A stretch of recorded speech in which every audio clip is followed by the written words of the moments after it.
they always do. And but we're starting on time today. I just want to introduce you guys to those of you that don't know Brooke Dianich. She is an icon in the South Bay for real estate. Been in the business for 25 years. Brooke, is that about what Yes. it is? Yep, Yeah. that's right. It's like well, I don't Yeah. know what anniversary that is, but it's got to be like a precious metal. I don't know what it Yeah. is. It's funny because whenever I meet with newer agents and talk about our mentorship program and I say what an amazing coach we have and that you've been in the business for 25 years, this look comes on everybody's face like, what is this person, like 75 or 80? It's like, cool, but I don't know about wanting to work with a coach that old. And I'm like, no, she started like when she was in high school. So That's right. she's like super young Exactly. as well too. Exactly. But in addition to being a top agent in the South Bay, she also is our productivity coach in PV, has been a mentor to some of the top agents today in today's business. Brooke, rather than me kind of like trying to fill in your bio or your background, why don't you kind of tell us a little bit about yourself and kind of like your history in the South Bay real estate? Sure. So I was born and raised here, born in Redondo and raised in Palos Verdes, so I'm homegrown. My initial career after college went to Arizona State, go Devils, and had immediately entered the corporate workforce, worked for Department of Energy behind the Nevada test site. So I've got a lot of stories about Area 51 and all kinds of stuff they do back there, and then moved on to coming back to, that was in Las Vegas, coming back to LA, and I was in Vegas because my parents were there. Coming back to LA and working for the studios, Hanna-Barbera and Warner Brothers, for corporate HR. So I've got a heavy corporate background immediately after college, and I carried that over into real estate, and I'll kind of touch on that as we talk more. The reason I got into real estate is kind of a very organic, I think a natural progression. I'd bought my first house in my 20s, horrible experience, sold it, horrible experience, bought another one, even worse experience. And I'm in my mid 20s going, okay, I am more, and it was true. I was more educated than them. I knew more about kind of the common sense of things. I understood things better than them. And I saw a lack of professionalism that really kind of, and these women were in their 50s at the time. Hmm. And it really bothered me that this is what's out there for representation. And I knew that I could do better. And I knew that people that were in my position deserved better. So that's how I got into it. So I started initially with Remax back in the time when average experience was 13 years. They did not hire new agents. The brokers for the brokerage that I ended up joining took a chance on me. And they were like, you know what, we don't do this. This goes against our policy for hiring new agents, but we like what we see. We like the potential that we see, and we'd like you to become a part of the office. So immediately I joined. Back then, there really weren't mentors, in title or training programs back then. So I leaned heavily. I was very lucky. I leaned heavily on my brokers because they created a space for me to ask the questions that I wanted to ask. And any question, which is what I lead with now with any of the new agents that join the office, which is there's no question that you can ask too many times, as long as you ultimately get the answer and understand it, because that's how I learn. And I don't think that anyone should be intimidated by asking questions. Even to this day, there's a lot I know, but there's still stuff I don't know. And if I don't know it, I'm going to ask questions. And then, you kind of build on your base for knowledge and application and everything else that goes into real estate. So from there, 14 years with Remax. And then from that point, was looking at KW because they offered, I was happy as an agent, but at Remax, I had started teaching courses on contracts because at that time the contract was six pages long, and then it was 8 pages long, and then it was 10. So every couple of years it grew about 2 pages, and there was a need to at that time, there were newer agents. There was a need to train and educate the newer agents coming in. And I really, really leaned into that and loved it. And I love contracts. Anybody that knows me or talks to me, I should have been a lawyer in my previous life or this life, but I love contracts and everything about them. So that was my introduction to kind of opening up the, mentoring, teaching, education part. I've always been a big proponent of education in the real estate industry. I've got my GRI, which back then it took you a year and a half to get. And my ABR recently, since NAR was offering the course for free till the end of December. So anybody who wants to look into that. Doesn't hurt to have it, especially now that we've got different practices with buyer brokerage. So it's a nice little icon to have on your signature.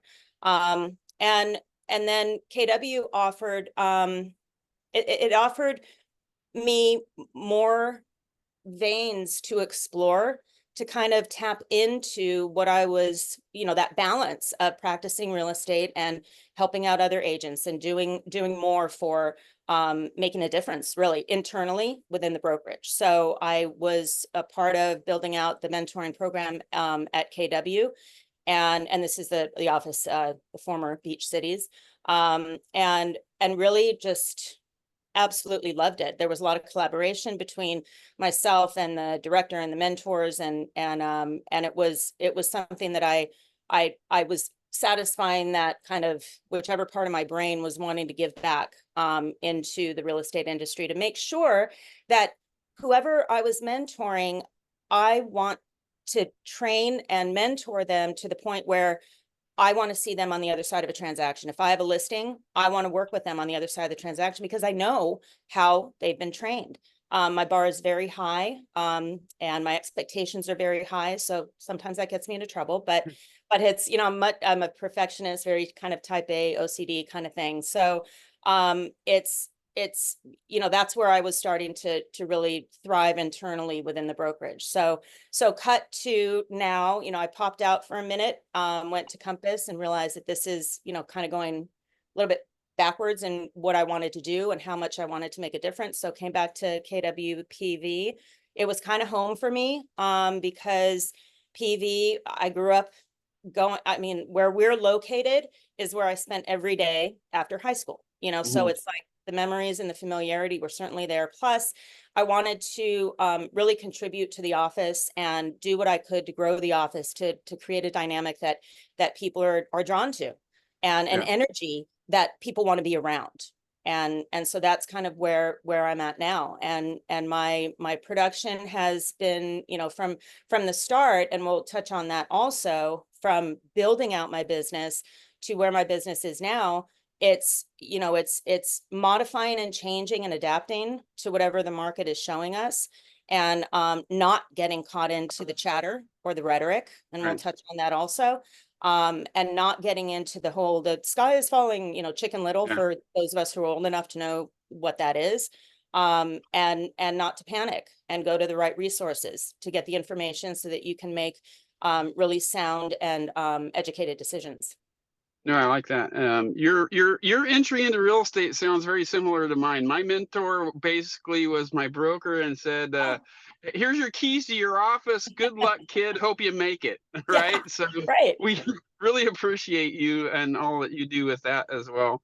And I Yeah. agree with kind of like the last comments in terms of a lot of the things that we do, and this is one of the things Gary Keller does, like in all of his books. None of it starts out with, here's how you do all these things. All of Gary's books talk about mindset Yeah. and, hey, the sky isn't falling. Yep. What's the market going to do? And what can I do to be successful in it? Because that's what top agents do. It's about mindset. It's not, hey, what, NAR is going to destroy my life. It's like, okay, these changes that are being made, maybe I don't like them, but how can I use them to my advantage? Because I know that I can be successful in any market. And I That's think right. that's really important to have that mindset. And the So, mindset kind of goes, sorry, John, the mindset yeah, kind go of ahead. goes along with listening to what your clients are seeing, reading, and hearing, because it's going to be different from what we know as fact internally as realtors.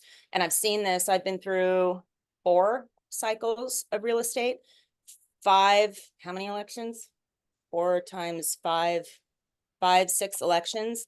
Oh God, makes me sound really old. Several. I've been through several elections.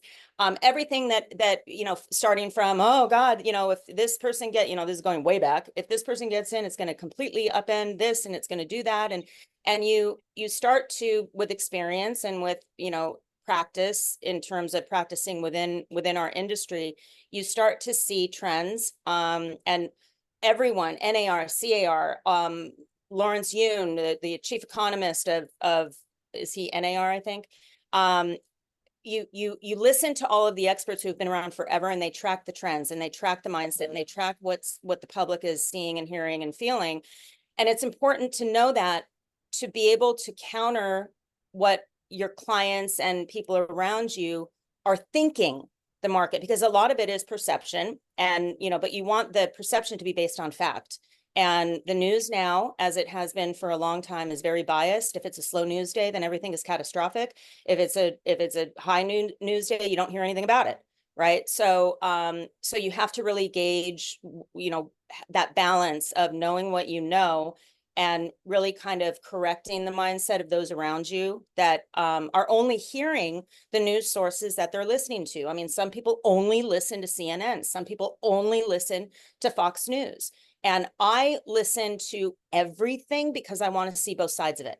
I want to see what the people on the left are hearing, what the people on the right are hearing. I could care less about your politics, but I want to see where everybody's mindset is, because that is going to ultimately impact your mindset and how you apply your conversation and your dialogue with people that are out there that are, I've seen panic like you haven't seen before. And this is not even including the crash. This is, because that kind of, one week everything was good, and then the next week everything, kind of went to, and so it's really kind of making sure that you are the source of calm. You are the source of knowing exactly what's going on and being able to reference back. And it doesn't, I talk about experience, but we got Google, so you can always Google back to what happened. But again, pick every news source. Don't just pick one, because you're going to get and read the headline and the first paragraph and the last paragraph. Everything in between is going to be fluff and sensationalism, right? So you want to be careful about the data that you're taking in and putting back out there. Yeah, and what I like about that method too is not only does it make you smarter on knowing stuff from all angles, but at the end of the day, regardless of what side of the spectrum you fall on politically, your clients that you're going to be dealing with are going to be all over the board. And so knowing what they're reading and what they're seeing and what their mindset might be around things, and knowing that ahead of time going into those convos is going to really, really help you be a much better person to be able to communicate with your clients. Right. And it's really more about listening and not jumping on their bandwagon. Because sorry, there's a dog nose. She's repositioned. Hold on, she's gonna body slam. Okay. So it's about listening and understanding, empathizing if you need to, but not jumping on the bandwagon, even if you agree, because it can so easily turn into a political conversation. Stay away from that. And I know that, that's always been my practice. And that goes back to kind of the corporate mentality of there's a decorum that I think everybody should follow, especially when being client facing. Internally, it's, sometimes you have different office dynamics, but client facing, there has to be a decorum. There has to be a neutrality, if that's a word, to the conversations that you're having with people. Even if they try to veer off, you have to kind of steer the conversation back to the level and logical conversation. Yeah, so you talked a little bit about the different markets and different cycles. What are you, I mean, if you were to kind of like summarize this market, what does that look like to you right now currently? And then how have you adapted? How have you changed to be able to take advantage of what's going on now? Yeah. So if you go back the last 2 years, the most volatility in the rates, forget about, COVID, that was, a fabricated temporary reaction that the Fed had, and it's never going to come back. And those are conversations that I'm having with sellers, potential sellers that are wanting to hold on to their interest rate, right? So beginning of this year, all of the economists were calling for 3 to 4 rate cuts. And Right. first quarter, it was like tick tack, tick tack, tick tack. It was, okay, are we seeing it? No, we're not seeing it. And then it ticked up a little bit. We got above 7 again. And people were starting to go, okay, and that's where you want to listen, because your clients, your buyers who maybe have been waiting or seeing the same news cycle are saying, okay, well, I'm just going to wait until rates come down. Well, we had a kind of a little pause and a slower move into the rate cut until about July, when they were pushing forward to the September rate cut, right? That the Fed was going to do September, and now they're talking about maybe another one in December. So it went counter to all of the prognosticators and all the economists who were calling for a slow tick down. Everybody was calling for rates under 6, right around, just above or just below 6 by the end of the year. And we might get there depending on the loan program. And we certainly are better off now than we were earlier in the year. But adapting to that is, again, listening to your clients. What's your biggest concern? Is your biggest concern rates, the price of the house, affordability? And you have to really listen and kind of put that in the back of your mind with any conversation that you have. So if it's rates, so adapting to what the clients are feeling and seeing. I've had clients, I mean, there's clients who you meet and you're closing in 60 days. And then there's clients that you meet and then a year and a half later, they're still trying to time everything. So some people have a little bit longer of a learning curve, but the same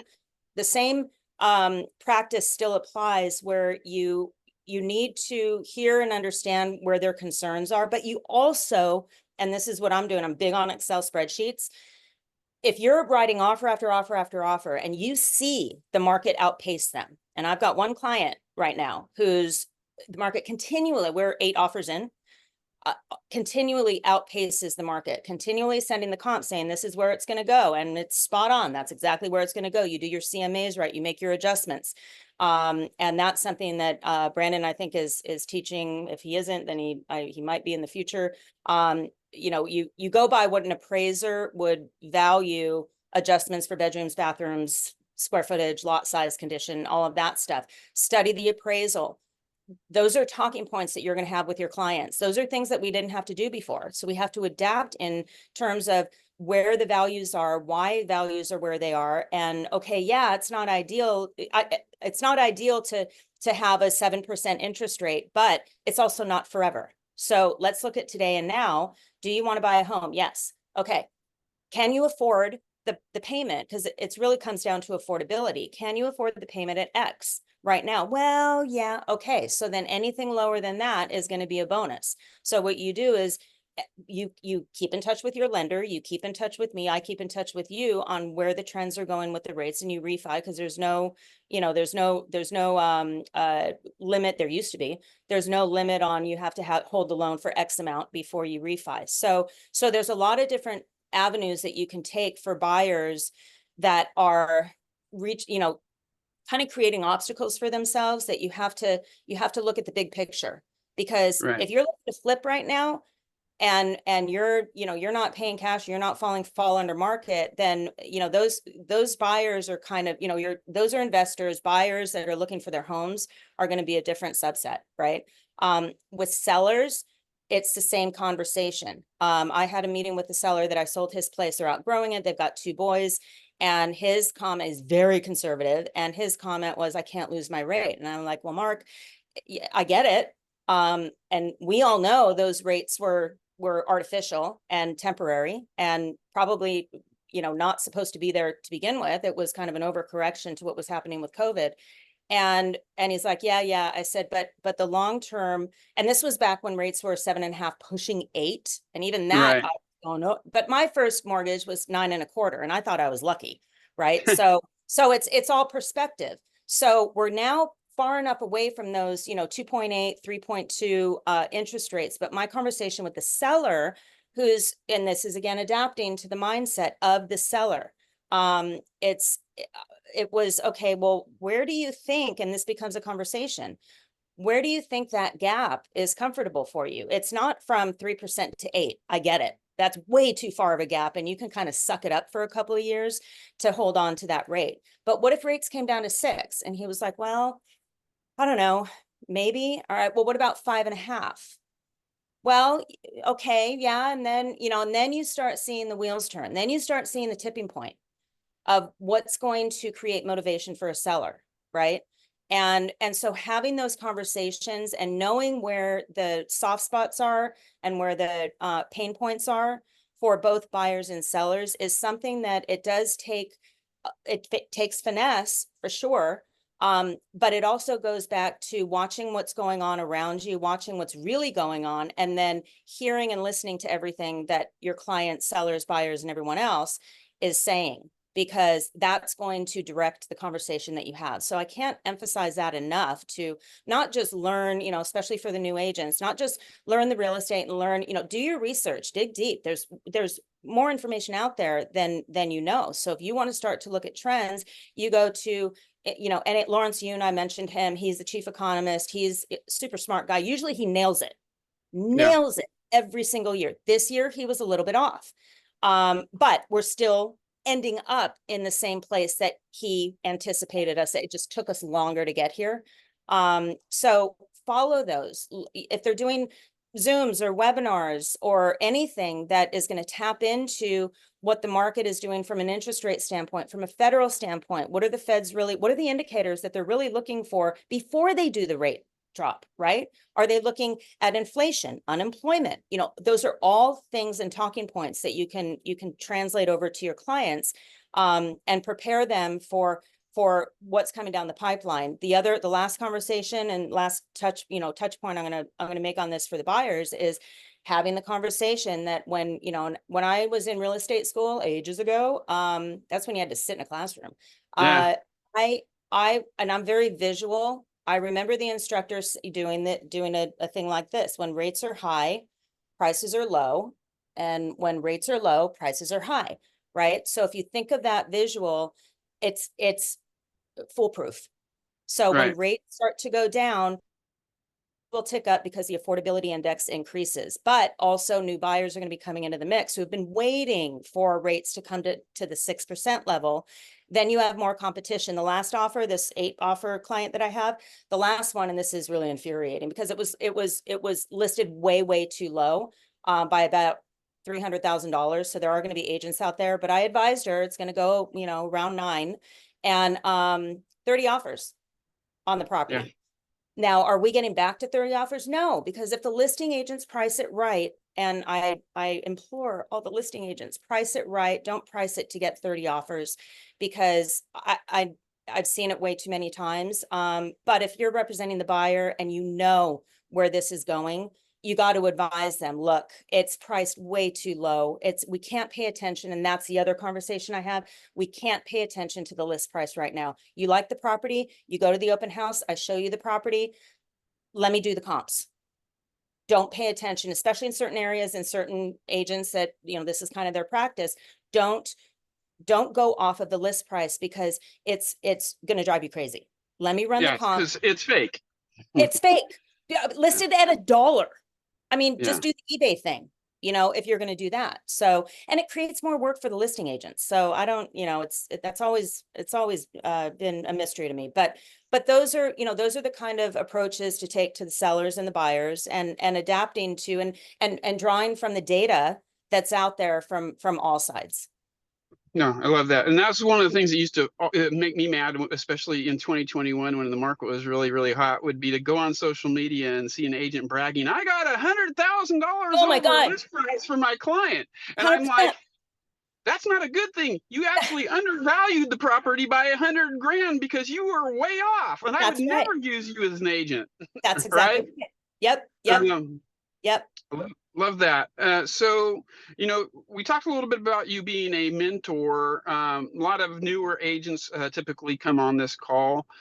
Looking at, how do I really launch my career? And I know you've coached a lot of agents that are now top agents in the South Bay. What are the kind of like fundamental things that they should be doing right now to set themselves up for success? When I mentor in my first meeting, officially, when I mentored any of the new agents, is the checklist that I have developed on my own for the things that I feel are important to get you started to build that foundation. And it's tedious. I call it back office admin work. It's organizing your database, getting your signature on your email, getting, all of the stuff that you need to do, all of the training, reading the purchase agreement. I mean, that, believe it or not, I can't tell you how many agents have never gone through it line by line, even with the revisions that we've had, and they wouldn't be able to explain it. If I got in a room with them and asked them, okay, what does this clause mean? I guarantee you the majority would be like, well, and they'd sidestep it. Well, I'd poke holes in that left and right? So do the work to understand that, number one, you are dealing in legal contracts. So you have to take that seriously. You can't just fall into it and say, oh, okay, well, fill out the blue and just keep tabbing until everything is filled out. No, it doesn't work that way. You got to fully understand it. So if you have an engineer who is very left-brained and is reading line by line, and they ask you, well, what does this arbitration clause mean? And what does this liquidated damages clause mean? You have to intelligently explain that. So one of the things I do is have them read the RPA and then mark up what you don't understand, and then we're going to go through it. And then I want you to regurgitate it back to me so that if I don't know what I'm doing, I understand what you're saying. So it starts with building out that foundation. And then as far as getting business, it's not about who it's about who who knows everybody, right? So there's going to be a lot of, well, you know what, everybody I know, they really can't buy houses. They're really not, don't care. They know a whole bunch of people in their circle. Going back Right. to being really old right now, the Clairol commercial, you tell this person and then they tell their friends and they tell their friends, and it's a cascading effect where then you're reaching thousands of people without you even knowing it. You want to be their advocate. You want to be their go-to, right? When they think real estate, that's my thing. Think Brooke. When you think real estate, think Brooke. When anybody that you meet thinks real estate, you want them to know that you're the go-to. And the other thing I built my business on, when I got my license, I was in Georgia. Long story, but I got my license in Georgia and didn't know a soul, and had the brokers that I trusted. And I was like, well, how do I get out there? What do I do? And they said, go to every agent in the office, get to know them, introduce yourself, and on the open house circuit. And back then there were FISBOs, but get on the open house circuit, learn how to talk to people. And that's role playing is a big part of it. Learn how to talk to people, be comfortable with people, learn how to answer questions that you don't know the answer to. That's a big thing for me also, that I train the mentees to know how to do that. You're not going to know every answer. I promise you, there's answers I don't know too, but I know how to answer it. So I look intelligent and I look like I know what I'm doing. And then I'm going to go and find the answer. So it's really all about exposure. The old saying is, don't be a secret agent, right? Yeah. Don't think. I'm very sensitive to the whole used car salesman thing that a lot of people have. It's like, I'm not looking to buy a house. Well, I know, I'm sure you're very happy here, but I'm sure at some point people are talking about, oh, wouldn't it be nice to live in this neighborhood or that? And you start the dialogue so that you put them at ease. For anybody that you're with. And open houses, you basically got a captive audience of people coming in. And I taught an open house class earlier in the year, and I know that you're going to be doing yours on the 18th. Next week. Yeah. Are you going to be Zoom, recording it? Because my mom is in Yeah. town. She would not like me to. Yeah, if you Yeah. met my mom, you'd understand. So I'm going to be watching that, because there's everything you can refine and finesse and make better, even 25 years later. There's always going to be something. I'm a big believer. Tune in, listen to what everybody has to say, because even if it's this call for a half an hour, or your class or your It's okay. for an hour or two, if you get one thing that you can apply to your business, it's worth it. And I've always felt that way about anything. So do the open house. Whoops, shit, sorry. Do the open house circuit. It's the body slam again. Yeah. Do the open house circuit, get to know the agents in the office, get your material, tell the agents what you have to offer for the open house, get comfortable with door knocking the neighborhood, 100 houses around the house, inviting them. And anybody on this call, if you want if you want your questions answered, or you want some tips, I've got an open door policy. You can reach out to me. I'm happy to help and give you some insight on ways to kind of, get more out of what you're doing, so that you're getting more exposure and you're getting in front of people a little bit more. So for the new agents, it's really do the baseline stuff, build the foundation so that you're on steady ground, and then jump into the open house circuit. And there's different ways to get open houses, not just in our offices. So that's the other part of it. You can go outside the office, outside the area. You can do whatever you want to do. You can do whatever you want to do. Sorry. That's okay. Yeah. Awesome. Like, well, thanks, Brooke. Yeah. Yeah. So we unpacked a lot, and I know there's a lot of other things we could talk about. So we might need to do talking fast. I know. Yeah, we might need to do a part 2, and we'll have to do it in the afternoon or something like that, because I know that being here in the morning is a stretch for you. Well, and my green tea is like kicking in, so I'm going to talk even faster. Yeah. All right. So, hey, really appreciate you, and appreciate all that you do for our agents, and thank you for today. I know that everybody that tuned in got a lot out of it. Absolutely. Right. Glad to be here. Awesome. Thank you. All right, guys. Just maybe in the chat box, give Brooke a couple shouts to say, hey, thanks. And we will see you guys next time. Bye, everybody. Bye, everybody. Thank you, Brooke. Thank you, John. Thanks, Brooke and John.